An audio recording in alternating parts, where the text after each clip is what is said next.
हम लोग organisation development process को डिस्कस कर रहे हैं और इसका फोर्थ स्टेप है feeding back and diagnostic information.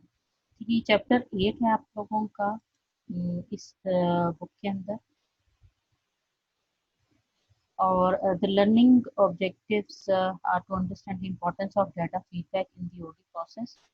इससे रिलेटेड आप लोगों ने असाइनमेंट भी की है, लेकिन हम लोग इसको छोटा सा 5 से 10 मिनट्स के अंदर इसको वाइंड अप कर लेते हैं। और ओडी प्रोसेस को असल में ओडी प्रोसेस का एंड नहीं है, और ये प्रोसेस जो है जिस तरह से हम लोग बात करते आ रहे हैं कि चेंज इज ऑलवेज कॉन्टीन्यूस, तो ये कॉन्टीन्यूस बेसिस के ऊपर चीज़ें चलेंगी।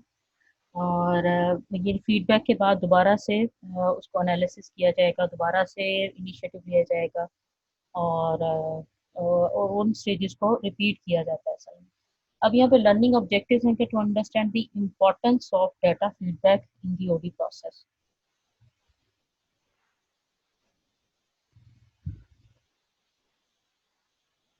To understand the importance of data feedback in the OD process, assignment मैंने भी नहीं देखी आप लोगों की, लेकिन आप लोगों को फीडबैक का अंदाज़ा हो गया होगा कि फीडबैक जो है वो असल में हमें रेलिवेंट होना चाहिए। सबसे पहली बात कि इम्पोर्टेंस इसलिए है कि जो भी आपका जो ओडी प्रैक्टिशनर अपने रिसर्च करके एनालिसिस करके जो भी फीडबैक या कंक्लूजन उसका ड्रॉ करेगा, वो उसको प्रेजेंट करना है, और इन वेज के साथ प्रेजेंट करना है कि जो हमारा चेंज का सिनेरियो है, जो हम लोग असल में जो चेंज लाना चाह रहे हैं एक ऑर्गेनाइजेशन के अंदर, वो ठीक तरह से इम्प्लीमेंट हो सके।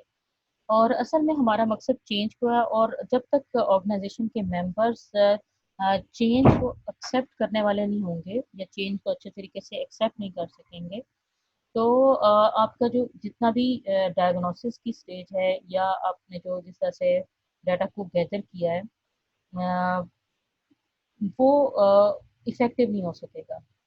ठीक है, तो इसमें to understand the importance of data feedback in the OD process, ये हमारा लर्निंग ऑब्जेक्टिव है। इसके अंदर to describe the desired characteristics of the feedback content.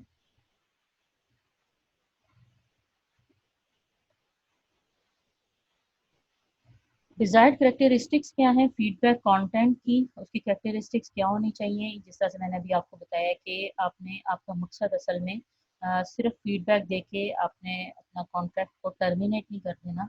आपने उस यहाँ तक नहीं रहना कि आपकी प्रॉब्लम को आइडेंटिफाई कर लिया है, क्योंकि जो हमने डाटा गैदर किया है और वो सारी सिर्फ आपके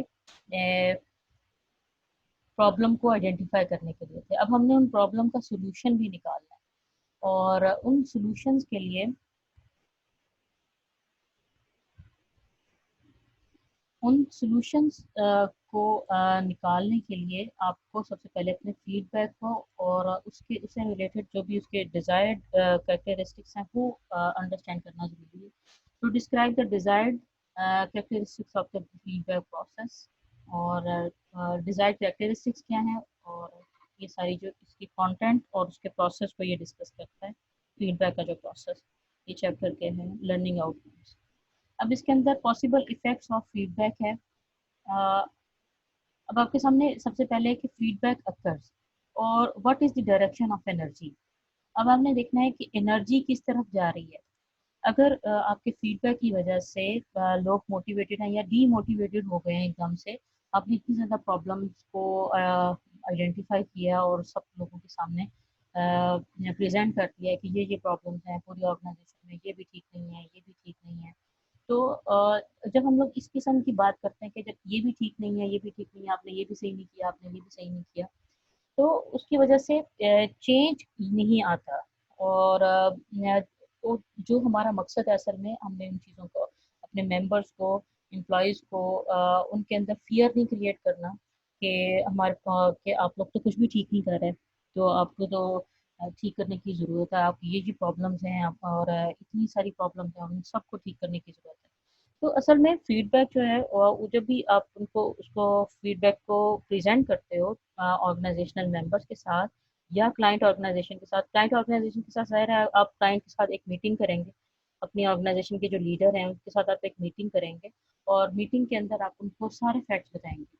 और सारे फैक्ट्स बताने के बाद कि ये प्रॉब्लम्स आपने आइडेंटिफाई की हैं, और इन प्रॉब्लम का ये सोल्यूशन है, और आप उनको सोल्यूशन के साथ बताएंगे कि एक्सपेक्टेड सोल्यूशन ये है। लेकिन जब हम लोग उसको प्रेजेंट करेंगे कुछ बातें अच्छी भी होंगी, जिस तरह से हम लोग पॉजिटिव मॉडल को स्टडी करते हुए आ रहे हैं, अप्रिशिएटिव इंक्वायरी, उसके अंदर ये है कि आपने हमेशा प्रॉब्लम फोकस नहीं रहना। हम लोग सारे मॉडल इसलिए हमने पढ़े थे कि हमने कुछ कैरेक्टरिस्टिक्स वहाँ से लेनी है, प्रॉब्लम को तो आइडेंटिफाई करना ही करना है, और लेकिन हमने सिर्फ प्रॉब्लम फोकस नहीं रहना, हमने कुछ पॉजिटिव पॉइंट्स जो ऑर्गेनाइजेशन के हैं, जो ऑर्गेनाइजेशन के मेंबर्स की हैं, उनको भी सामने रखना है। ठीक है। तो जब आपने उनके सामने अपना फीडबैक का जो जो आपके आपके एनालिसिस होगा, तभी आपने उनके सामने प्रेजेंट करना है। तो आपने उनके इमोशंस, उनकी फीलिंग्स को भी साथ में रखना है कि आपके अंदर कुछ पॉजिटिव चीज़ें भी हैं। और जो सबसे पहले आपने बात जब स्टार्ट करनी है फीडबैक के दौरान, तो आपने प्रॉब्लम को बहुत बाद में डिस्कस करना है या बात करनी है।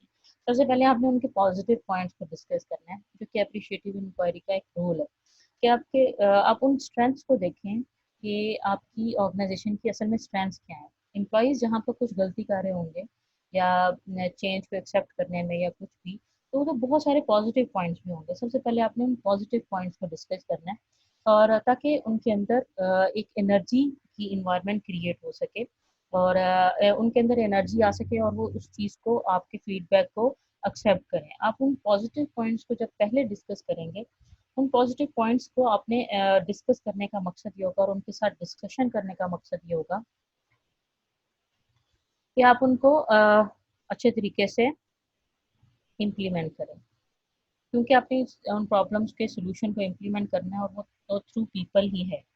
पहले आप उनके पॉजिटिव पॉइंट्स कहेंगे कि ये पॉइंट्स हैं, और ये बहुत अच्छी इन्वायरमेंट है, कल्चर बहुत अच्छा है, हम लोग एम्प्लॉयज़ सब कोऑपरेटिव हैं, आपको जो फीडबैक मिला है एम्प्लॉयज़ की तरफ से वो बहुत वैलिड है, और उसकी वजह से हमारी बहुत सारी नेक्स्ट प्रॉब्लम्स को सॉल्व करने के लिए हम देखते हैं कि पोटेंशियल बहुत ज़्यादा है, एम्प्लॉयज़ बहुत कोऑपरेटिव हैं।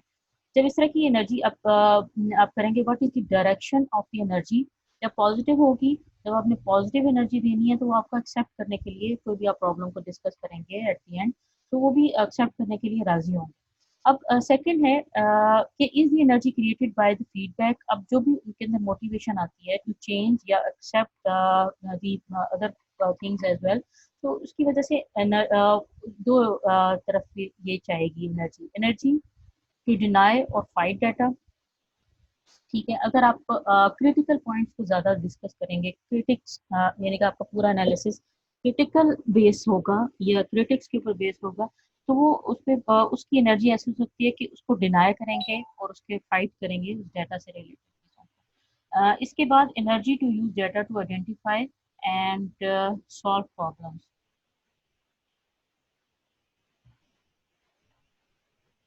अब energy to use data to identify and solve problem, जब आप डाटा गैदर किया, आपने उसकी फाइंडिंग्स और उनके जो सॉल्यूशंस थे, जो कि आपके क्वांटिटेटिव भी थे और क्वालिटेटिव भी थे, दोनों को जब आपने प्रेजेंट किया, तो आपने उसके बाद उसके ऊपर क्रिटिकल पॉइंट्स को बहुत बाद में डिस्कस करना है। हमेशा जब भी बात करेंगे तो हम लोग ज़्यादा पॉजिटिव पॉइंट्स को डिस्कस करेंगे, और अपनी एनर्जी उनके अंदर क्रिएट करने की कोशिश करेंगे, पॉजिटिव एनर्जी।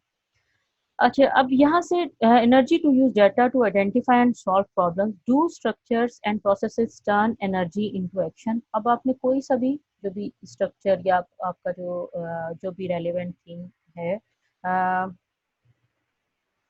अब वो ऐसी एनर्जी पैदा होनी चाहिए कि उनका एक्शन लेने को दिल करे, खुद से वो पार्टिसिपेट करें।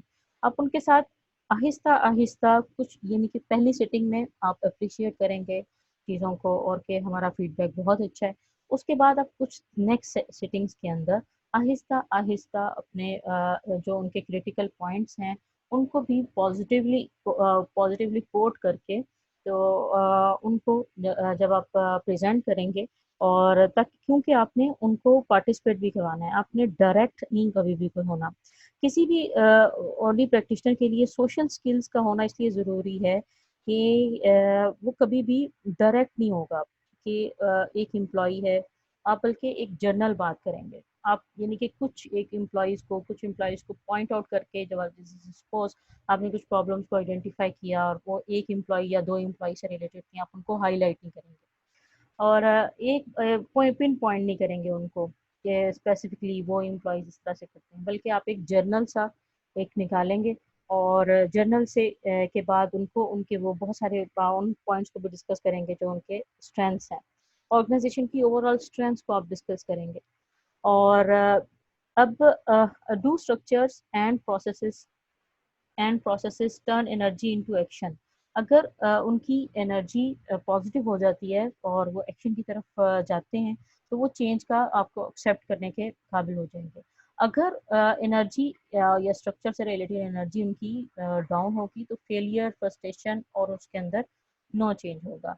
अगर वो आपकी एम्प्लॉयज़, आप इनको ज़्यादा क्रिटिकल पॉइंट्स पेश कर देते हैं उनको एम्प्लॉयज़ के सामने और दूसरे एम्प्लॉयज़ के सामने कुछ एम्प्लॉयज़ के बारे के कुछ ग्रुप्स के बारे में आप डिस्कस कर देते हैं ओपनली, तो वो फेलियर, फ्रस्ट्रेशन और नो चेंज का बायस होगा। अब जब भी चेंज या फीडबैक को लोगों के साथ डिस्कस किया जाता है तो उनके अंदर एंजाइटी, डिप्रेशन और इस तरह के एलिमेंट्स आना शुरू हो जाते हैं, क्योंकि चेंज के लिए सभी पहले से ही फियरफुल हैं। अब हम लोग ये पॉसिबल इफेक्ट्स हैं ऑफ फीडबैक, ये क्लियर है सबको?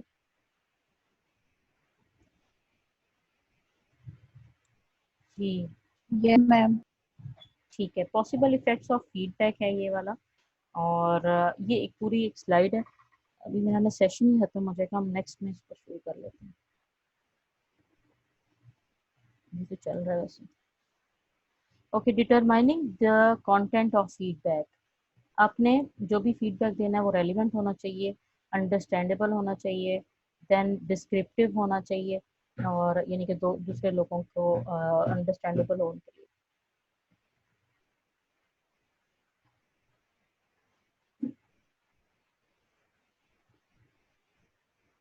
देन वेरीफाइबल हो, यानी कि जो भी आपने प्रॉब्लम्स आइडेंटिफाई किए हैं वो वेरीफाइबल हो और उनको आसानी के साथ वेरीफाई किया जा सके। देन टाइमली हो, जो कि ऐसा ना हो कि आपने फीडबैक देने में इतनी देर लगाई है कि उसका टाइम ही गुजर गया है या सिनेरियो ही चीज़ का चेंज हो गया। देन लिमिटेड हो और यानी कि इतना आपने उसकी इतनी स्टोरीज नहीं लिख देनी, बल्कि आपने उनके क्रक्स निकालने हैं, लिमिटेड करना है उसको।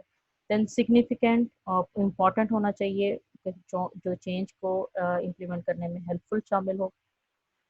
और इसके बाद कंपैरेटिव हो, और कंपैरेटिव मींस के और उन कंटेंट्स के अंदर के कंटेंट जो हैं वो किस तरह के होने चाहिए, टाइमली, अनफाइनलाइज्ड, लास्ट था लिमिटेड और सिग्निफिकेंट, इंपॉर्टेंट होने चाहिए जो कि रेलिवेंट हो, देन कंपैरेटिव हो एंड देन अनफाइनलाइज्ड हो। अनफाइनलाइज्ड मतलब ये है कि जो कंटेंट हो वो ये नहीं कि बस खत्म ही है और यही है और आप इस तरह के ना हो कि वो सारे डिस्करेज कर दें। ठीक है, अब मोर हम लोग इनमें लिखेंगे कि पोटेंशियल टू चेंज, कि इनके अंदर पोटेंशियल है कि उन चेंज को हम लोग एक्सेप्ट कर सकते हैं और चीज़ों को अलाइन कर सकते हैं। तो अनफाइनलाइज्ड नहीं है कि आपने अब ये प्रॉब्लम है तो ये सॉल्व हो ही नहीं सकती, इस तरह का हम लोग कभी भी उसके ऊपर फीडबैक नहीं देंगे। Then effective feedback meetings and people are motivated to work with data, और मीटिंग इज़ अप्रोप्रिएटली स्ट्रक्चर्ड हो मुकम्मल जब भी आप उसका फीडबैक देंगे। The right people are in attendance, knowledge, power and influence, interest and the meeting is facilitated और facilitated by the organisational leaders, क्योंकि आपने उनके साथ पहले ही चीज़ों को डिस्कस कर लिया हुआ है। अब सर्वे फीडबैक प्रोसेस है, members involved in designing the survey. The survey is administered to the organization.